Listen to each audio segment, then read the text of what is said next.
ekmeğin gelmesine taraftar olduğumuz için sadece bu ekmeğin merkezi bir konumda büfe şeklinde yapılmasını talep ediyoruz. Marketlerde var zaten tabii. Yani var mı marketlerde? Var. Tamam. Ama bu ekmek değil, daha pahalı. Daha ucuz olsun, daha olsun. Ucuz olsun. Tamam, onlara söyleriz. Halk ekmeğin ekmeğini getirin deriz yani. Çok değerli arkadaşlar, çok değerli basın mensupları, çok değerli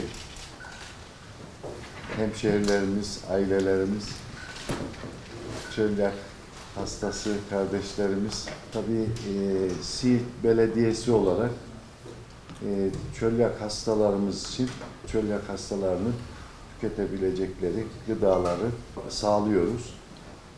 Bu projemize de devam ediyoruz, devam edeceğiz. Tabii sadece Siirt merkezdeki çölyak hastalarımız değil, bütün Siirt'te, bütün ilçelerimizde yaşayan hastalarımıza yönelik bu projemiz devam ediyor. Bunu sizlerle paylaşmak, yine bu konuda, bu proje kapsamında ilçe belediyeleriyle, belde belediyeleriyle bir protokol, bir yardımlaşma destek protokolü imzalamak için bir araya gelmiş olduk. Bu bir yardımlaşma, dayanışma projesidir. Çoğu zaman imkanı olan ailelerimiz bile bu gıdalara erişimde zorluk çekiyorlar. Bunu sadece çeken bilir. İşte glutensiz olması gerekiyor. Ve bunlar her zaman her yerde bulunabiliyor, satılamayabiliyor. Biz de bir nebze olsun ailelerimizin bu yükünü en azından hafifletebilmek, paylaşabilmek için bu projemize devam edeceğiz. Bütün Siirt'teki çölyak hastalarımız için bu projemizi devam ettiriyoruz. Çok duygulandırdınız. Burada en başta mutluluğumdan nasıl heyecanlandığımı dile getirmek çok zor. Ancak çölyaklı bir birey olarak bunları sizin gibi idari amirimizden bu kadar duyarlı bir şekilde duymak neredeyse gözyaşı döktürecek.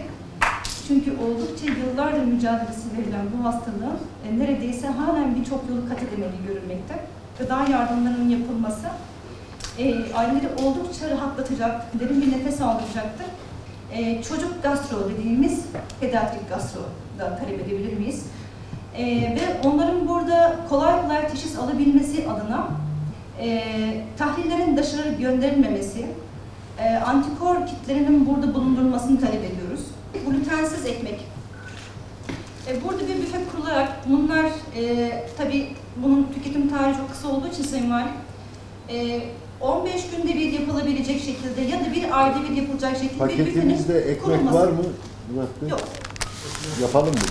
Bu gıda konusunda, tedarik konusunda hem bizim tarafta hem de diğer belli başlı yerlerde ilçeleri de düşünerek yani belli şeylerde...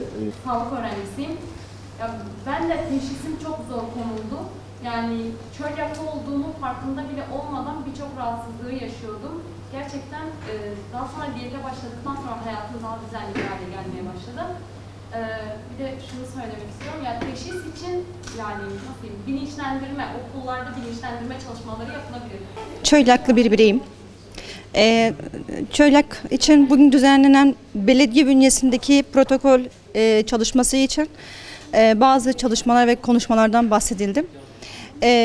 Gerçekten çağımızda her geçen gün artan, çağın hastalığı haline gelmiş çölyak dediğimiz hastalığın daha çok büyüyerek bizi zorladığı bir durumdayız.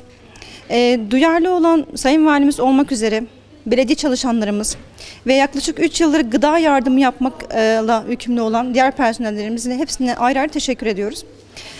Çölyak bildiğiniz üzere bir genetik hastalık. Evet, bildiğiniz üzere ama maalesef duyarlı olduğunuz için bunu söylüyorum. Bunu bilmeyen halkımız için genetik bir hastalık, otoimmünle, bağışıklıkla ilgili bir hastalık ortaya çıktıktan sonra ömrü boyu diyet gerektiren ve başka tedavi yöntemi olmayan bir hastalıktır.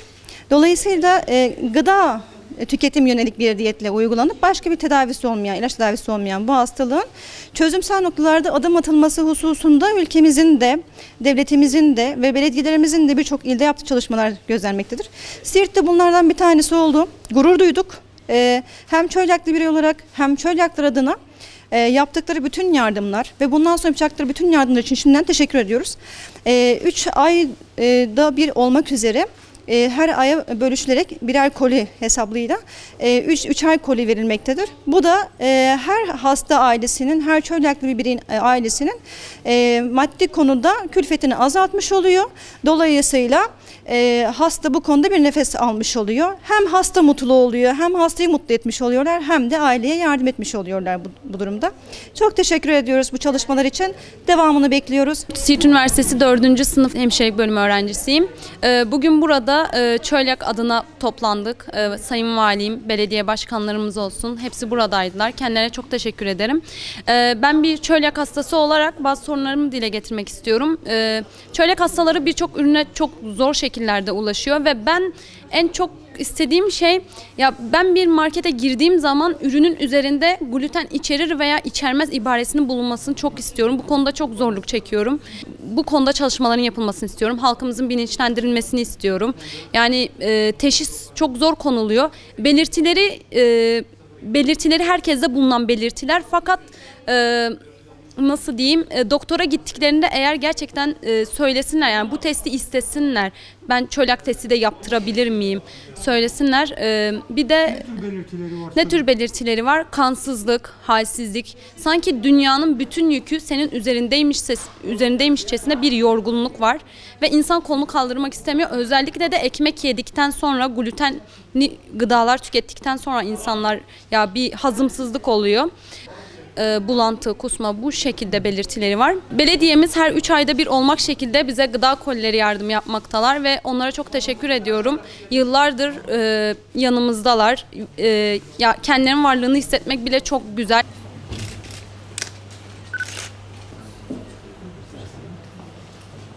Arkadaşlar teşekkür ederiz. Evet, tekrar hoş geldiniz.